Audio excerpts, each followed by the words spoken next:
Greetings, St. George's. Welcome to this week's edition of What's Happening Around Our Parish. As you can see behind me, we have received our new piano and it was tuned yesterday. And so this coming week, you're going to get the opportunity to hear it in worship, both in our Sunday morning worship, but then also Sunday afternoon in our very first hymn sing, as we come together to lift up our voices in song. For about 45 minutes or so, we're going to just be able to sing and see God work through the ministry of music. But then following that time, we're going to go over into our educational building and we're going to gather in the parish hall and we're going to celebrate with some ice cream. What better way of starting the new school year and celebrating the gift of a new piano than having ice cream and just fellowshipping with each other and communicating with those in our parish that maybe we don't get to see because we're in the first service and they're in the second service or vice versa. But I want to encourage you to come and be a part of that. Now, I've issued a challenge for anyone who wants to make homemade ice cream that whoever has the best homemade ice cream, there'll be a special gift. And I want to encourage you to bring out all the stops and come and be a part of that. But know that if you don't make homemade ice cream, it's okay because we're going to have ice cream here and ready to go for those of us like myself who are not really into making homemade ice cream. But there are so many other things that are happening that we want you to get involved in. This week started our first weekly Bible study, daytime Bible study, as we will meet every other week for that throughout the fall, studying the Pauline epistles, the letters that Paul wrote in the New Testament. And then we're starting our very first book study of the fall, where we're going to be looking at Wholehearted Faith by Rachel Harold Evans. I've encouraged you to sign up for that book study simply so that we can make sure that we have enough books available for everyone who wants to participate. And then we've got the pumpkin patch meeting that's happening. We are excited about what God is going to do through the pumpkin patch and how that we'll be able to minister both here in our community, but then also in the Navajo Nation as we're able to send some proceeds back to help the church and missions there in the Navajo Nation.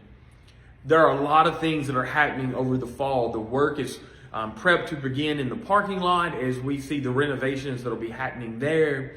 In just a couple of weeks, we're expecting the permits to come through from Dorchester County in order for us to take work on the roofs and get all of the roofs replaced across both of our buildings and then into the interior of our sanctuary, our nave, fixing the ceiling. We're prepping everything for the bathroom renovations.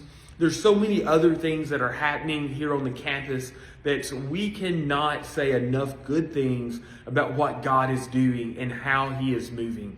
We're seeing our attendance rise and how grateful we are to see people come and worship with us. This past week, we had a wonderful time and had a lot of guests here, and we want everyone to feel welcome wherever they are in their journey with Christ, whether they're at the very beginning or they're someone that has traveled a very long time. Wherever you are, know that you are welcome here in this place to worship with us, a risen Savior who loves us and cares for us. The bishop gave me permission this week to share with everyone that on October the 26th, a very special day in my life, in the life of my family, but then also in the life of St. George's, as we will celebrate both my ordination to the priesthood, but then also my installation as the 9th rector of St. George's Episcopal Church, Somerville.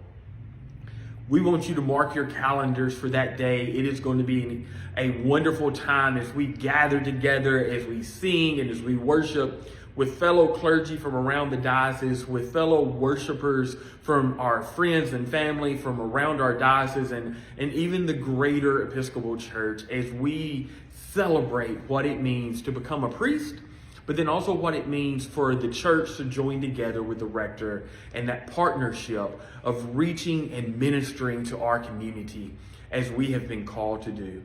So as we are celebrating all of these things, as we are doing all these things, there's a couple things we need from you.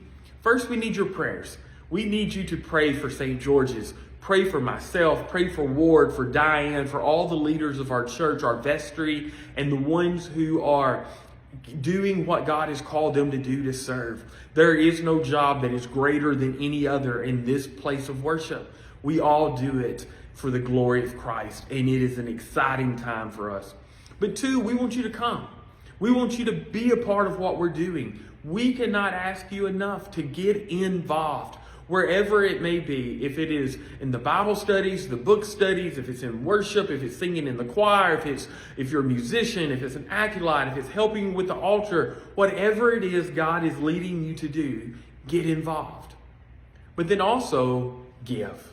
Give of your time, give of the financial resources God has given you. We cannot do what we do without those, and we are grateful for all of you who do give and participate in that time with us.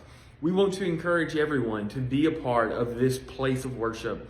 If you're new, know that we want to love you and bring you into our family. If you've been here, you know that we will love you, and we will continue to walk alongside of you no matter what it is that you do.